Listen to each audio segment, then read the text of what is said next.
Voilà, je vous fais faire une petite balade sur le marais. L'eau est assez haute, hein.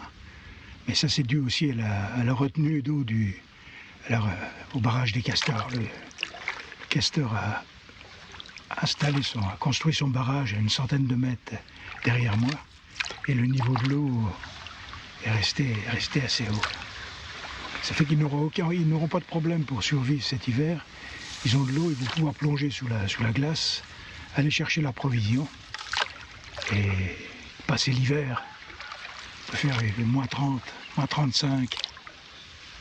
C'est arrivé assez fréquemment. Là, je vais arriver à la cabane. J'espère que je ne vais pas les déranger. Mais je vais tout de suite savoir si je les dérange ou pas, parce que si jamais je les dérange, le castor va sortir. Il va donner un grand coup de queue dans l'eau. Et puis, juste pour m'avertir. Et pour avertir ses congénères qu'il y a un intrus dans le coin.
L'hiver a recouvert le paysage de neige et tout semble figé. Cependant, les étendues d'eau ne sont pas encore toutes gelées. Les castors passent une grande partie de la journée à consolider leur hutte. Une activité qui leur demande une grande dépense d'énergie, mais qui va leur assurer la survie pendant le rude hiver québécois.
Cet hiver, je découvre que ces forêts où je vais observer et filmer les castors sont aussi des endroits fréquentés par la chouette épervière et la chouette laponne. Deux espèces qui passent l'hiver dans le sud du Québec. Elles y trouvent une abondance de petits rongeurs qui constituent leur proie favorite.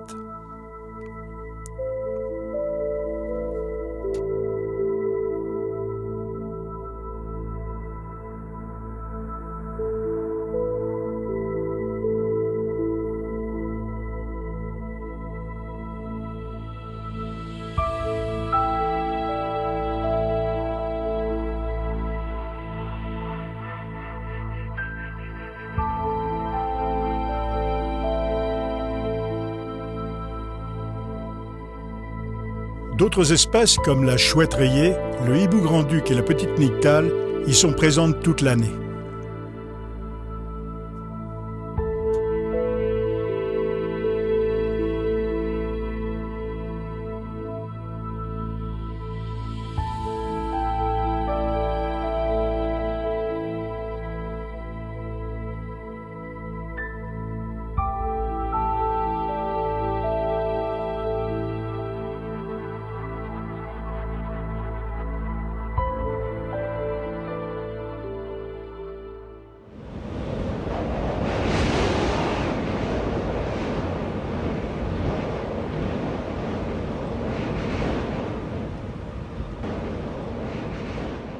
Au fil des jours, l'étau du froid se resserre. La couche de glace va devenir si épaisse que les castors vont se retrouver dans l'incapacité de sortir dans la forêt.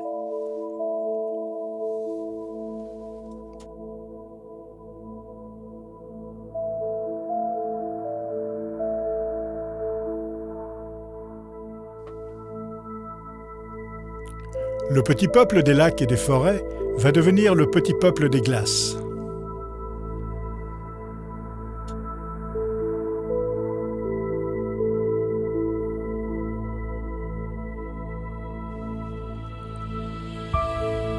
Si les castors peuvent survivre pendant l'hiver, d'autres espèces sont plus vulnérables. Ce jeune plongeon huard ne peut pas encore s'envoler et va se retrouver bloqué par la glace qui, en quelques jours, se refermera sur son trou d'eau libre.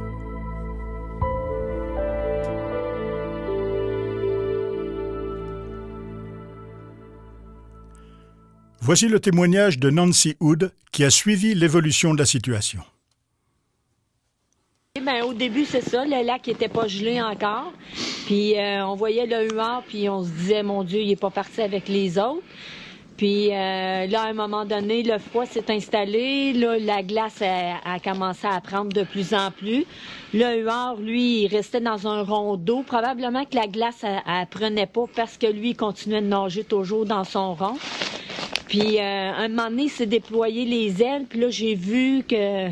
j'étais pas certaine, mais j'ai vu qu'il y avait une aile qui levait pas.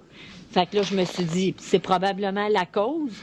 Mais ça a duré un bon près de 2 semaines, là, que là, il était tout le temps dans le même rond d'eau.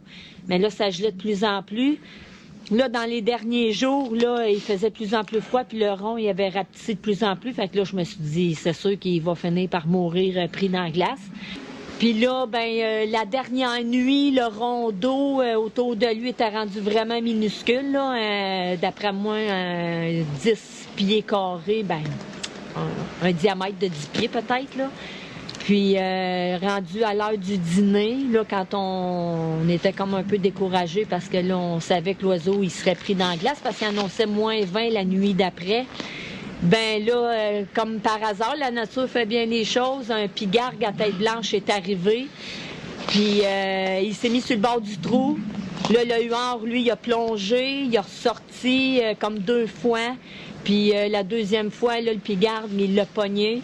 Puis avec ses ailes, il a réussi à sortir le huard de l'eau. Puis là, ça n'a pas été long. Il a commencé à le picosser. Puis c'est ça, il l'a mangé. Fait que là, au moins, je me suis dit, le huard, son supplice est un peu terminé, là, parce que probablement qu'il aurait resté pris, puis il aurait agonisé, là. Puis, il a servi en plus de repas à un autre bel oiseau. Fait que la nature fait bien les choses.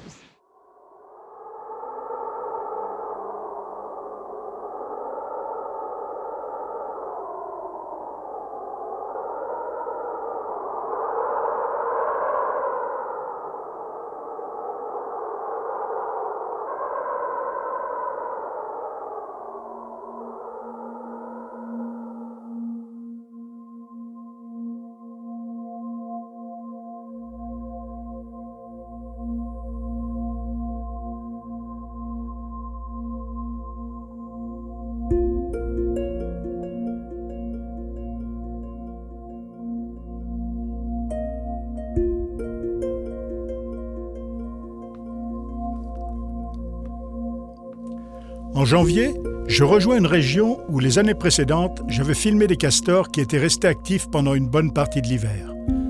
Lors de mes randonnées sur le terrain, il m'arrive souvent de penser au premier livre sur la nature que j'ai lu et qui m'a toujours inspiré. Dans ce livre du naturaliste alsacien Henri Ulrich, « Chasser sans tuer », il y a cette magnifique préface du docteur Albert Schweitzer. « Dans ton livre, lui écrit-il, tu inities les êtres humains au mystère de l'existence des êtres qui vivent inconnus par eux et autour d'eux. Tu les amènes au respect de la vie, à la vérité des vérités que la raison, le cœur et l'expérience nous enseignent, à la vérité qui nous rend meilleurs. »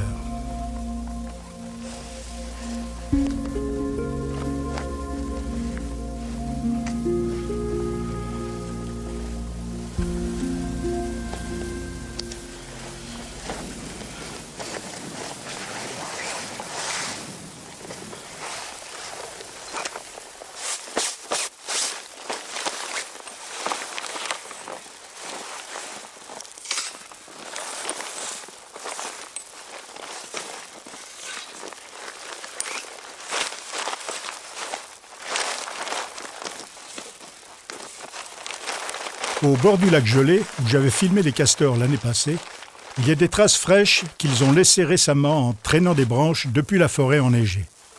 En les suivant, je découvre le trou par lequel ils peuvent sortir de sous la glace et ainsi continuer à faire des provisions pour l'hiver.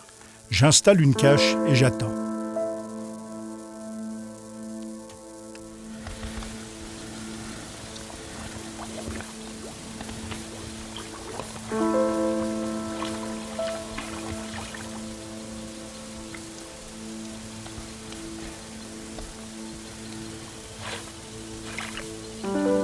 Quand on regarde une cabane de castor recouverte de neige au bord d'un lac gelé, on a l'impression que toute vie a disparu.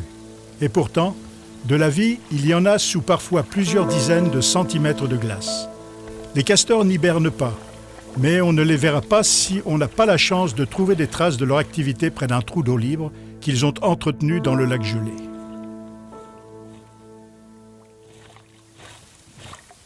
Ils possèdent une ouïe et un odorat très développés, et peuvent rester longtemps aux aguets quand ils détectent une odeur ou un son inhabituel. Au moindre danger, ils vont regagner le lac avec une rapidité surprenante pour des animaux qui semblent si lourds d'eau sur la berge d'un lac.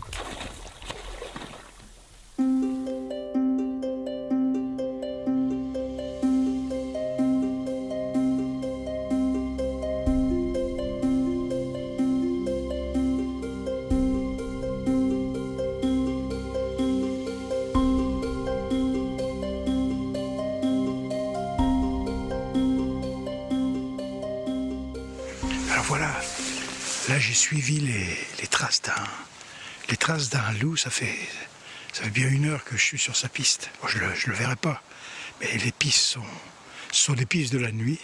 Je me suis dit que peut-être j'allais voir un endroit où il avait été se coucher. Peut-être j'aurais vu des déjections, quelque chose comme ça, mais non. Là j'ai juste vu ces traces qui menaient à une cabane de castor, et on voit qu'il est resté, il a piétiné un peu le dessus de la cabane. Donc il a senti les castors.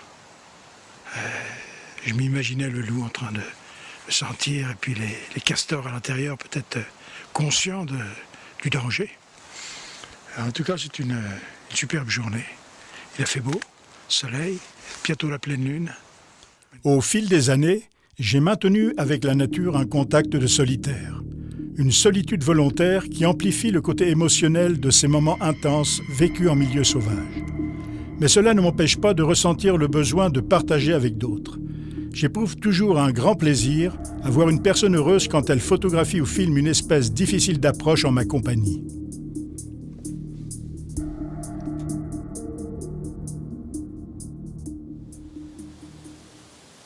Mon amie Diane Meyer, artiste, peintre et photographe québécoise, est souvent enthousiaste à l'idée de m'accompagner sur le terrain.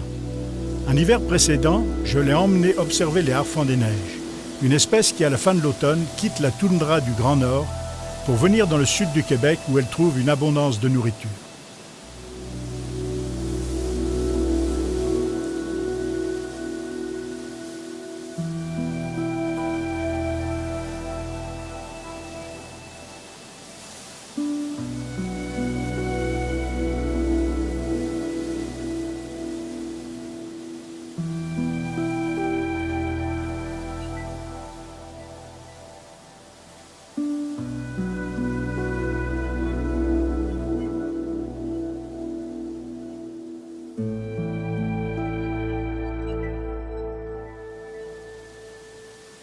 Cette passionnée passe souvent plusieurs jours dans les forêts, le long du fleuve Saint-Laurent, pour aller à la rencontre du grand pic, la plus grande espèce de pic en Amérique du Nord.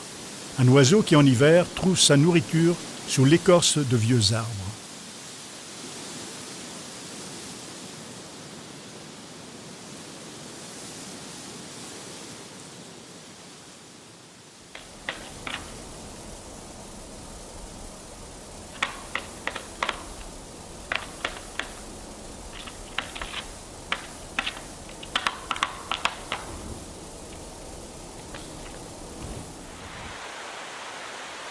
Anciennement, on appelait la photographie animalière la chasse photographique.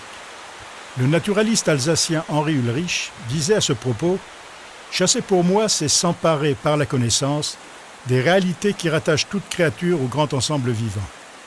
Et voilà bien la chasse la plus difficile. Elle m'a révélé que la noblesse d'un homme est mesurée au respect qu'il témoigne à la création. Il a partagé ses connaissances dans des livres et lors de nombreuses conférences.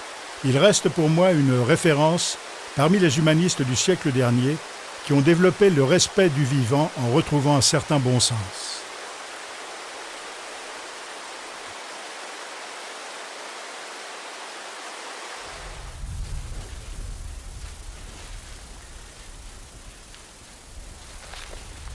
Ma curiosité ne s'arrête pas à la découverte de cette famille de castors qui a entretenu un trou dans la glace pour continuer de s'approvisionner en branchages de différentes espèces. Je continue de rechercher des traces de leur présence. Un arbre fraîchement rongé m'indique que d'autres castors sont sortis récemment.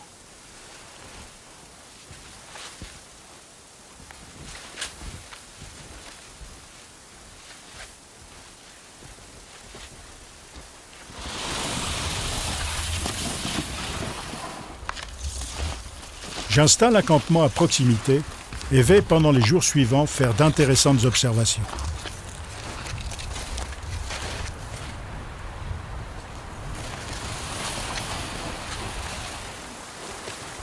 Un canal d'eau libre permet à une autre famille de castors de rejoindre la forêt pour aller chercher de la nourriture.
Quand je pars photographier ou filmer le comportement d'un animal sauvage dans son habitat naturel, l'approche émotionnelle, cette sensation très spéciale à l'idée de bientôt assister à un événement exceptionnel, est souvent ce qui va me motiver à poursuivre mon chemin pour aller à sa rencontre, et ce malgré les difficultés liées entre autres au terrain ou à la météo.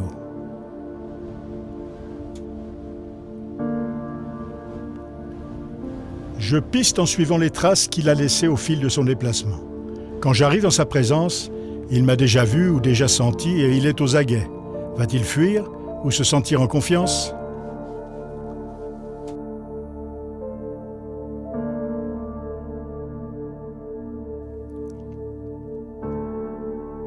Il est bien certain que le seul but d'éprouver des émotions n'est pas la seule motivation qui nous pousse à filmer la faune. Nous sommes là avant tout pour témoigner. Témoigner de la beauté et parfois de la cruauté du monde animal. Témoigner pour faire prendre conscience de l'urgence qu'il y a de protéger les espèces et les milieux naturels dans lesquels elles vivent et se reproduisent.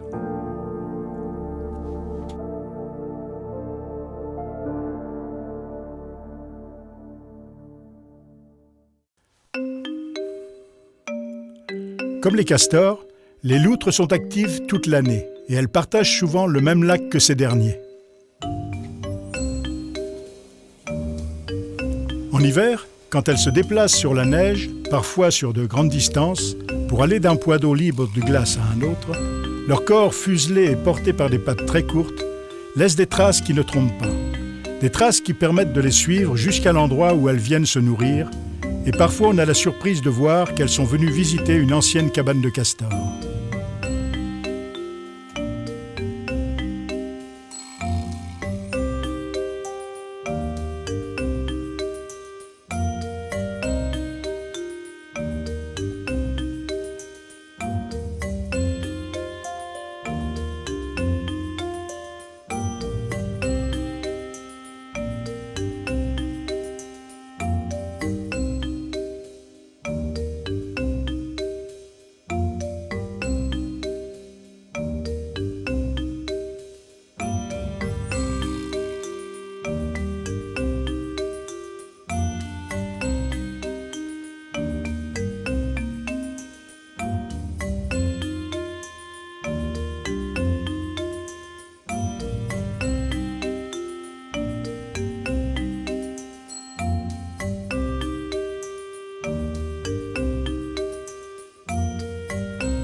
Dans le passé, la chasse et une trappe excessive ont eu un grand impact sur les populations de castors d'Eurasie.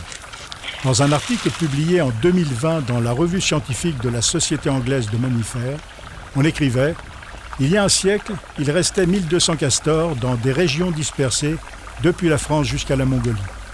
Les réintroductions et la propagation naturelle ont depuis permis à l'espèce de retrouver de vastes zones de son aire de répartition d'origine. Aujourd'hui, on estime la population de castors d'Eurasie à environ 1 500 000 individus. Entre les années 2000 et 2020, suite à certaines mesures de protection, l'expansion de l'aire de répartition des populations de castors a été rapide. Ils sont désormais réinstallés dans tous les pays de leur ancienne aire de répartition européenne, à l'exception du Portugal, de l'Italie et du sud des Balkans. On les trouve en grand nombre depuis la Sibérie jusqu'à la Mongolie, avec des populations dispersées vers l'est. Environ la moitié de la population mondiale vit en Russie.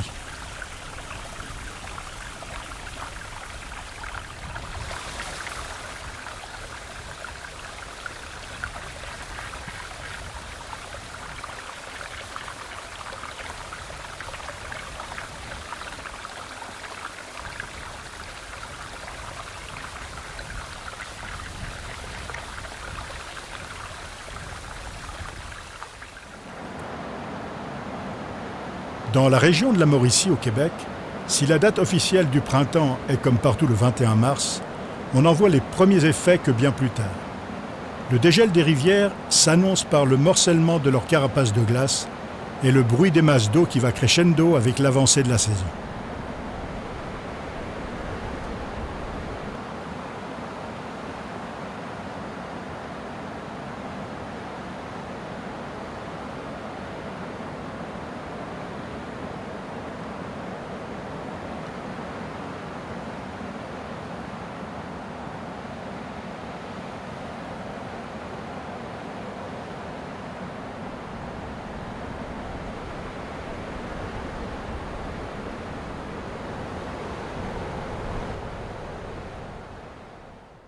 À la mi-avril, la neige et la glace fondent sur les huttes des castors et déjà, les premiers oiseaux migrateurs font leur apparition.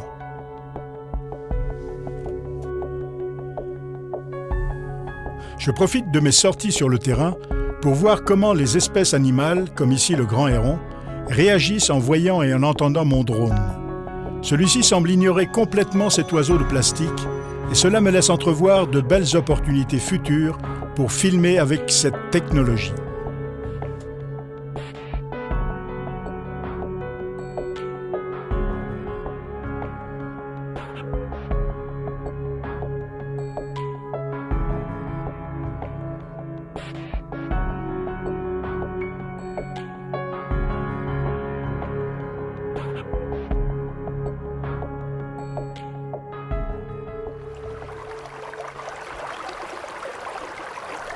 Au fil de mes randonnées, je rencontre de nombreux signes de la présence de castors qui démontrent qu'ils peuvent être, sans le savoir, des sculpteurs très talentueux.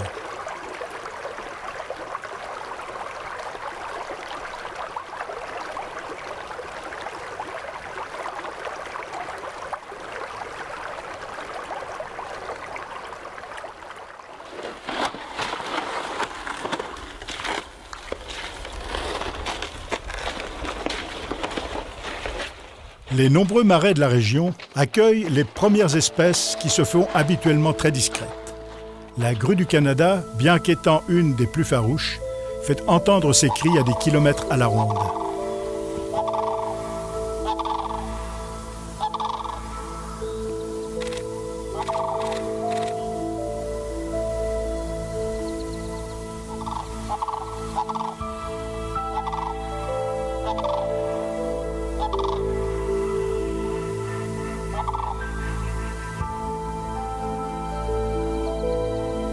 Le couple de grues que je filme depuis plusieurs années est revenu sur son territoire de nidification. Bien camouflé, j'ai la chance de pouvoir filmer la très démonstrative parade nuptiale de ces grands oiseaux.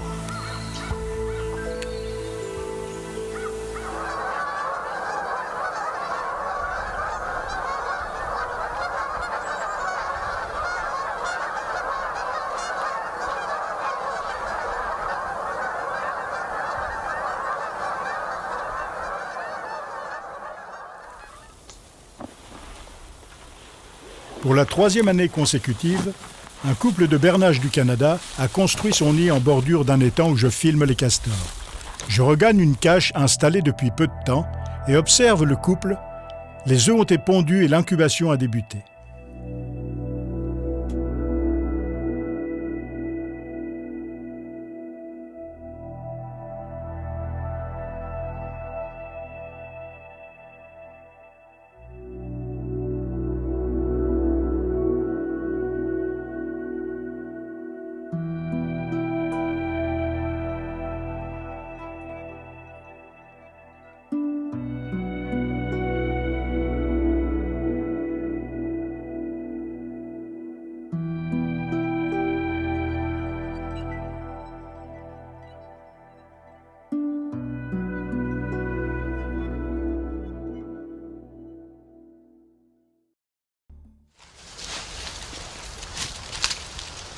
Alors là, c'est vraiment intéressant. C'est probablement une souche sur laquelle la gélinote vient tambouriner pour marquer son territoire et attirer des femelles. Et en tout cas, on voit que la gélinote est venue ici. Elle s'est écrasée et plein de fientes fraîches, des fientes plus anciennes. Donc, je pense que c'est une souche qui est un site de tambourinement. Alors ce que je vais faire, je vais m'installer dans une cache à une dizaine de mètres d'ici et je vais attendre, je vais voir si elle vient sur cette souche.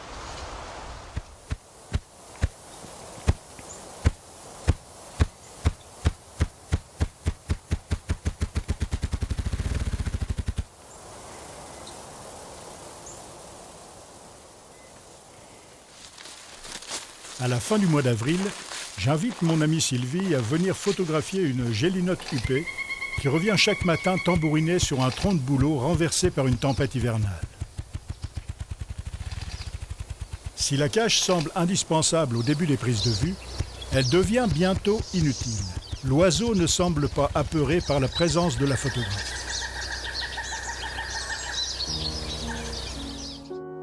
Sur un autre site, j'emmène mon ami Paul qui s'installe à quelques pas d'un tronc de tambourinement. En toute confiance, la gélinote lui fait une belle démonstration de toilettage de son magnifique plumage.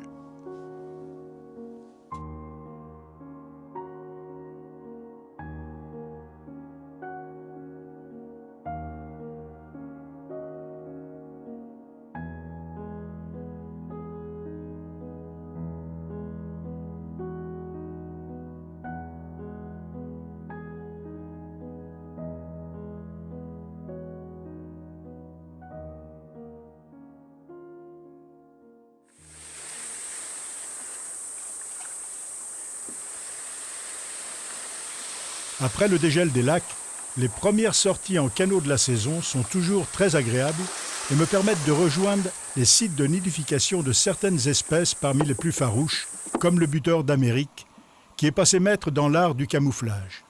Seul son chant permet bien souvent de le localiser.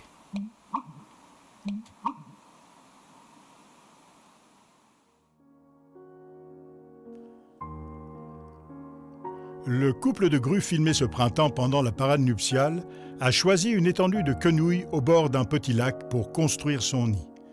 Les 2 œufs ont été pondus. L'éclosion aura lieu en mai et les jeunes s'envoleront avec les 2 adultes au début de l'automne.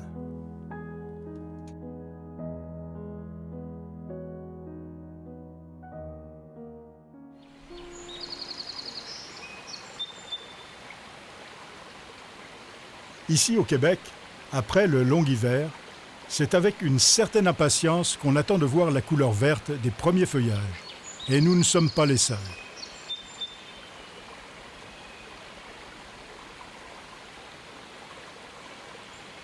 Les porcs-épics sont très friands des tendres feuilles de bouleau et de tremble. On les repère facilement tant leur couleur sombre tranche sur la couleur des feuillages.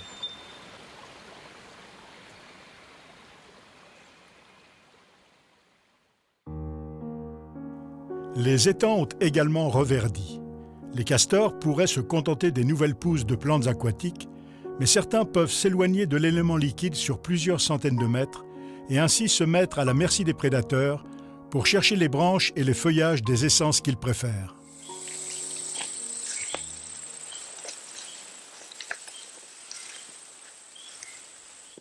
Installé dans une cache, j'observe le va-et-vient des castors qui traînent des branchages de la forêt jusqu'au lac.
On ne peut pas parler des lacs du Québec sans mentionner l'Orignal, encore appelé l'élan en Europe.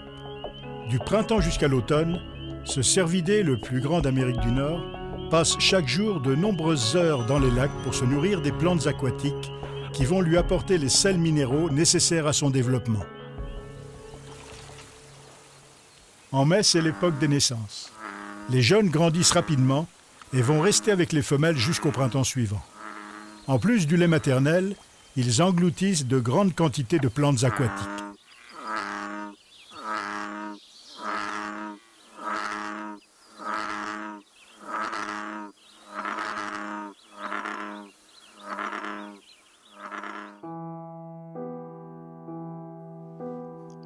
Les barrages construits par les castors créent des retenues d'eau parfois importantes, une eau qui peut déborder et causer l'inondation de routes, de terres agricoles et de terres forestières. Chaque année au Québec et ailleurs en Amérique du Nord, de nombreuses familles de castors sont éliminées en raison des dommages qu'elles peuvent apporter en modifiant l'environnement. Le castor a été défini comme une espèce clé de voûte, une espèce qui maintient la stabilité d'un écosystème. Il favorise notamment le développement de la biodiversité dans le milieu qu'il occupe. Il a la capacité de modifier son environnement, une capacité unique dans le règne animal. Ces barrages créent des retenues d'eau qui deviennent des étangs et des zones humides qui sont des habitats pour de nombreuses espèces animales et végétales. Ces mêmes étendues d'eau peuvent permettre à ces espèces de survivre à une éventuelle sécheresse.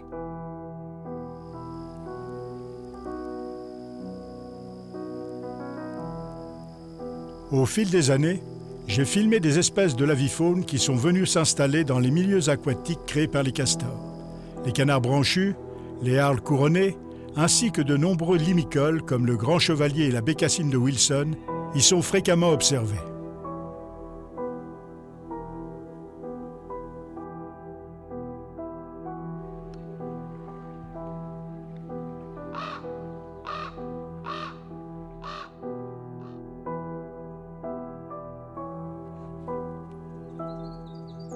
Les grands hérons, très nombreux, et parfois les grandes aigrettes, viennent s'y nourrir de poissons et de batraciens.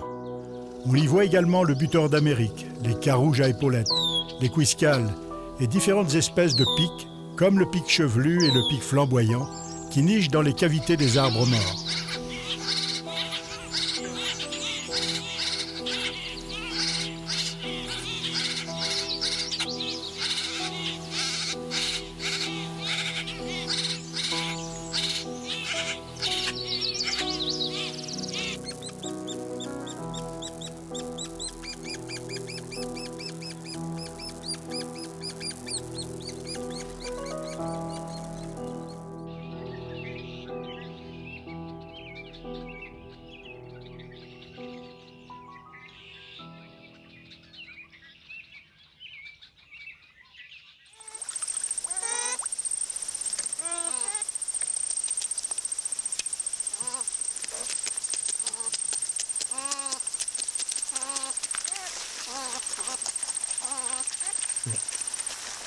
C'est généralement au début juin que les naissances ont lieu chez les castors.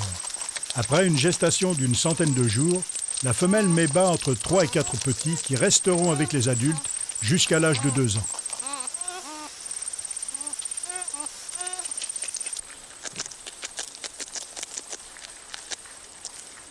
Quand il sera temps de quitter la colonie familiale, les jeunes castors partiront à la recherche d'un lieu pour s'établir.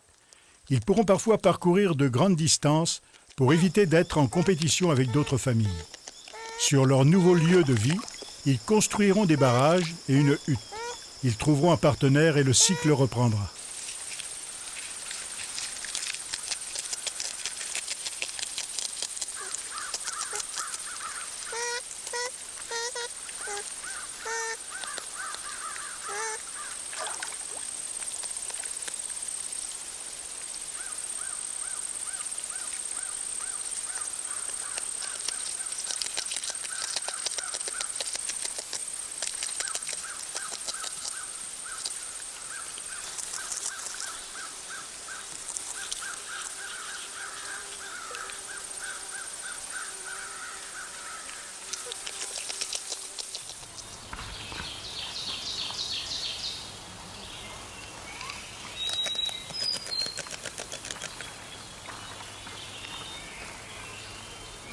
Si les castors se nourrissent de rameaux, de feuilles et d'écorces tout au long de l'année, les plantes herbacées et aquatiques entrent pour une grande part dans leur alimentation quotidienne. Ils agrémentent parfois leur menu avec des aiguilles de conifères.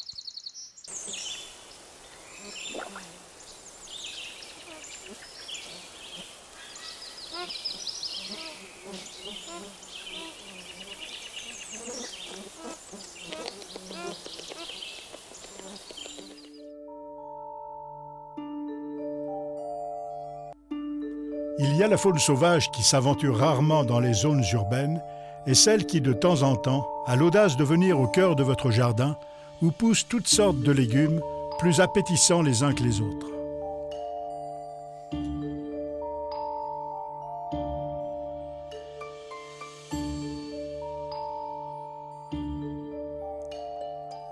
Ce jour-là, cette marmotte s'était tellement goinfrée de tomates qu'elle a eu du mal à aller se cacher dans la grange quand je suis arrivé pour la filmer.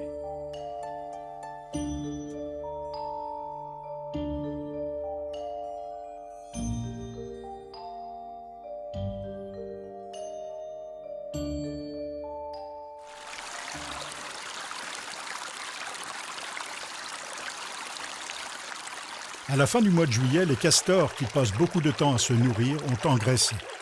Ils sont de plus en plus actifs dans les garde-manger que la nature leur offre et également autour de leurs huttes et des barrages qu'ils consolident.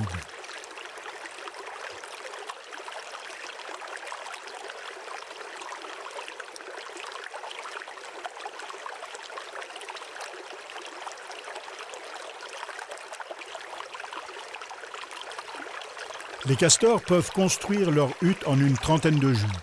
Ils l'occupent souvent pendant de nombreuses années.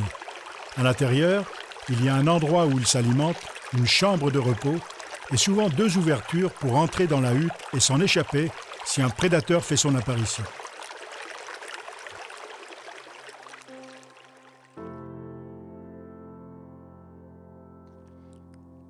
J'utilise les drones depuis déjà quelque temps pour filmer la faune. Cela me permet de voir ce qui se passe dans l'arrière-pays sans forcément avoir besoin de m'y rendre. Cet étang colonisé par les castors est situé dans un endroit difficile d'accès et assez loin de mon campement. Avec le drone, je survole ce petit lac et peux filmer le castor qui rapporte des provisions près de sa hutte, provisions qui assureront la survie de toute la famille pendant l'hiver.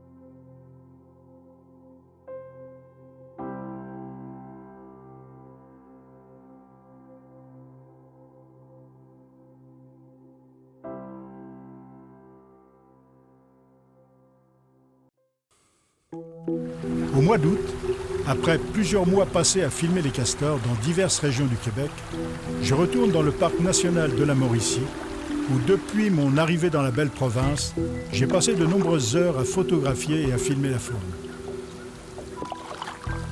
Je pars en canot sur un lac où les grands hérons viennent se nourrir à cette époque de l'année. S'il est parfois facile de les approcher, ici ils sont plus farouches et je dois me camoufler pour les filmer.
À la mi-septembre, la forêt québécoise offre un spectacle très coloré.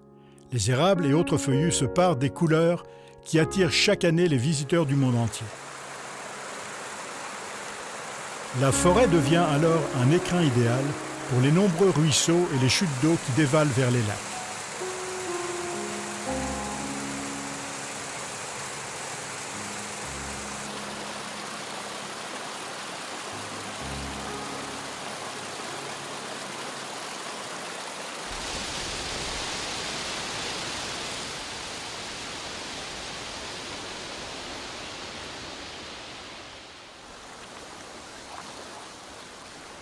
Les vents d'automne effaceront bientôt les couleurs du paysage.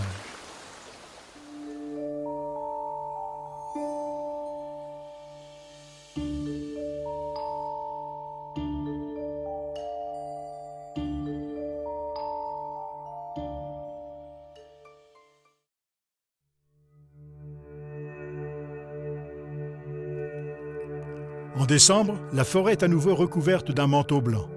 Juste avant les fêtes, je repars en canot sur une rivière qui n'est pas encore prise par la glace.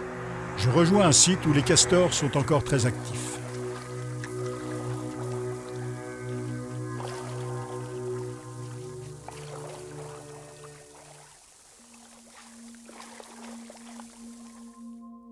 Quand on cherche un point commun entre le castor et l'homme, on peut dire que le plus visible est celui de modifier son habitat naturel. Mais là s'arrête la comparaison. Les conséquences sont très différentes. L'homme agit en détruisant très souvent son environnement, tandis que le castor modifie son milieu pour sa survie. Les castors ont la dent dure. Quel meilleur exemple que cette scène où l'on voit un individu ronger la glace qui se forme sur le trou qui lui permet d'accéder à l'air libre. Leurs incisives sont leurs meilleurs outils. Taillées en biseau, elles ont une croissance continue et peuvent exercer une très forte pression. Leur enveloppe en émail renferme de petites quantités de fer, ce qui les rend très dures et leur donne leur couleur orangée.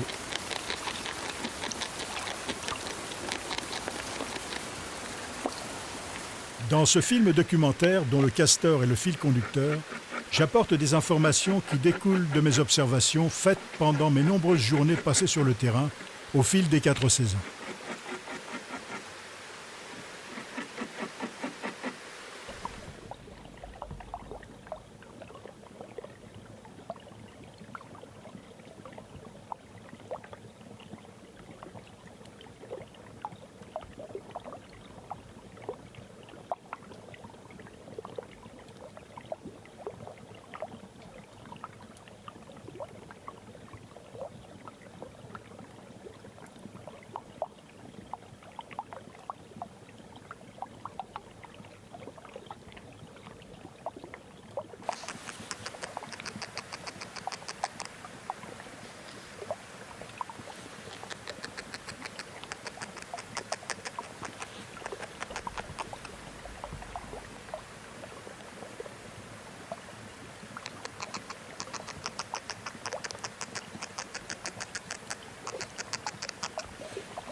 Au début janvier, la température est glaciale.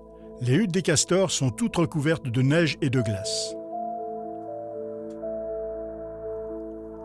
L'hiver est certainement ma saison préférée. Je ressens souvent cette envie d'aller affronter le froid et la neige et d'aller filmer les espèces qui passent l'hiver le long du fleuve Saint-Laurent.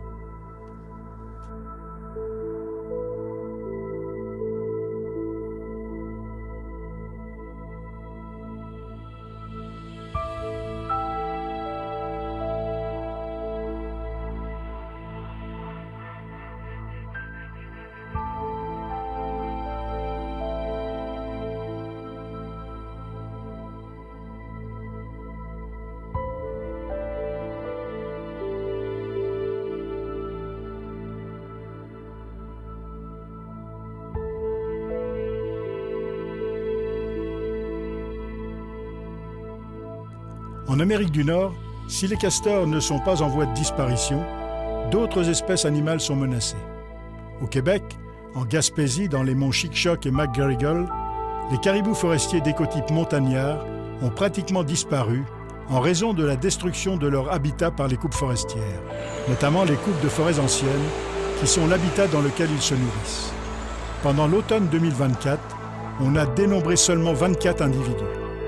Je terminerai en citant cette phrase du naturaliste alsacien Henri Ulrich, qui écrivait déjà en 1953 « En s'accordant partout la priorité, l'homme a dérangé les ordres naturels. Il avance le devoir et le bon droit dans la lutte pour sa vie. En vérité, il poursuit avec une rigueur sans égard des réalisations où le droit est illogique et le devoir une fiction ridicule. »